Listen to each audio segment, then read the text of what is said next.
काही महत्त्वाच्या विषयांवरती चंद्रशेखर बावनकुळे संवाद साधत लक्ष असेलच तुर्तच पुढची बातमी बघूयात। रत्नागिरीतील वेरळमध्ये मुंबई गोवा महामार्गाला तडे गेलेले आहेत। महामार्ग आणि सर्व्हिस रोड खचल्यानं वाहन चालकांच्या सुरक्षेचा प्रश्न ऐरणीवरती आलेला आहे। रोडच्या कामाच्या दर्जासंदर्भात वाहन चालकांकडून प्रश्न उपस्थित केले जात आहेत।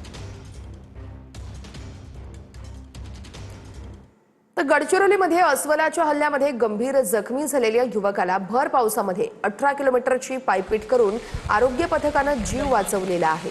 जिल्ह्यातील अनेक भागात मुसळधार पाऊस आहे आणि त्यामुळे आता रुग्णवाहिका पोहोचू शकत नसल्यानं आरोग्य पथकाला पायपीट करावी लागली आहे। अखेर भामरागड ग्रामीण रुग्णालयामध्ये या युवकाला उपचारासाठी दाखल करण्यात आलेला आहे।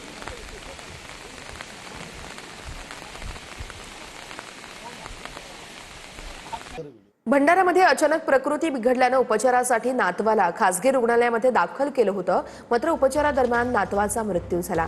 तर नातवाच्या निधनाचं वृत्त आजोबांना कळताच आजोबांनी देखील प्राण सोडलेला आहे। ही घटना भंडारा जिल्ह्याच्या मोहाडी तालुक्यातील पालोरा या ठिकाणी घडलेली आहे। आजोबा आणि नातवावरती एकाच वेळेस अंत्यसंस्कार होत असताना उपस्थितांचे डोळे पाणावले होते।